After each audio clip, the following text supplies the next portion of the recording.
Hello and welcome to this intro on community engagement. I'm Nick Allen. I'm the Northeast Regional Coordinator for Clean Energy Resource Teams.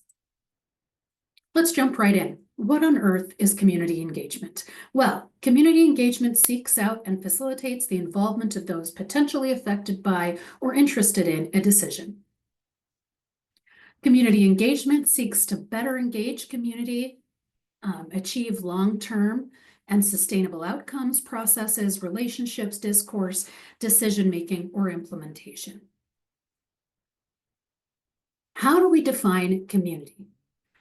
Well, that's a broad term and it's used to describe groups of people. Community might be a geographic location, so a community of place, your neighborhood, the town you live in, the state you live in, similar interests, a community of practice, or affiliation or identity such as industry or religion. So take a moment to make a list of the many communities you belong to. This may include your neighborhood, union, volunteer organizations, your ethnic groups, church, artist group, book club, sports teams, your fandoms. We all belong to many communities, and since you're watching this video, you're also a part of the CERTS community. So welcome. Now let's take a minute to talk about the 3 C's. The first few you're probably very used to: email, newsletters, text, calls, events calendars, Zoom. You might even use TikTok. Those are all methods of communication, the first C. The second C is collaboration. So shared decision-making, a distribution of tasks.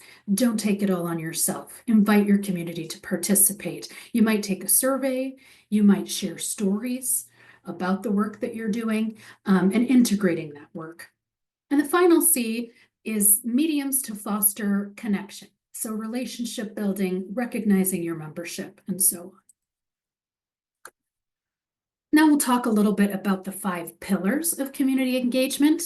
The first pillar being know your audience. So who within the community do you want to engage with and why? Who makes up that community? What are the characteristics that that community shares? Do they all live in your neighborhood? Do they all attend the same church? Are they all homeowners hoping to update the energy efficiency of their homes? What history is shared in that community? And it's important to recognize that sometimes we are outsiders to a community that we're trying to engage with. The second pillar is really important. Why before what? So why do you need people to get involved in your project? People really need to understand why a project is happening and how it will impact them before they can make sense of the details. So you also want to be able to facilitate them an opportunity to provide feedback or champion your project. So you're trying to get them involved, right?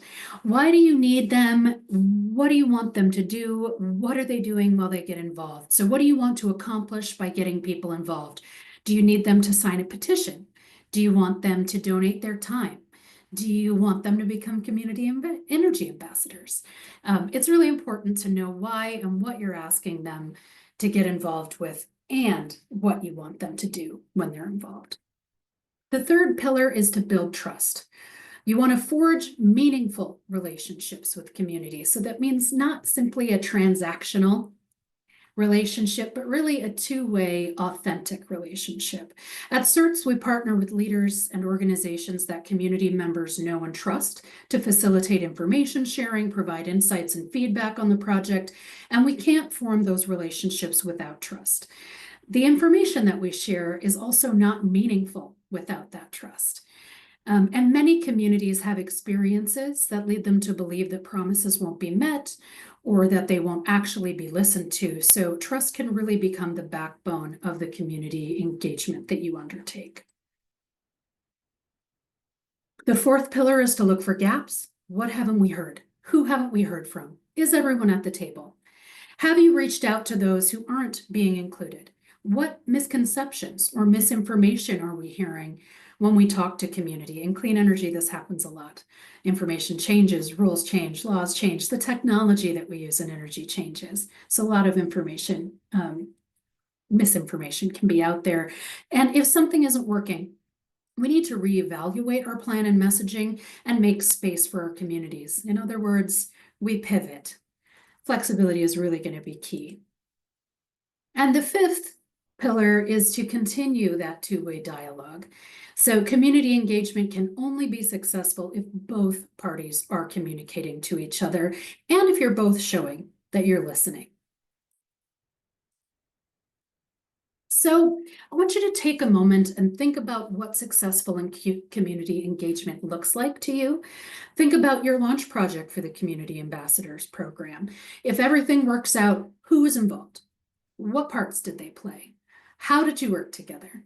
How will you stay connected with that community as you're moving forward? If we were together right now, I'd love to listen to your ideas, but you can feel free to email them to us. So what's next? Well, if you watch these webinars in order, I believe the next one is paying for your projects or possibly home energy efficiency. But you're in charge, so jump in wherever feels best for you. And please, please, please fill out our surveys so that way we can keep up two-way communication and update this series and our website to better serve you.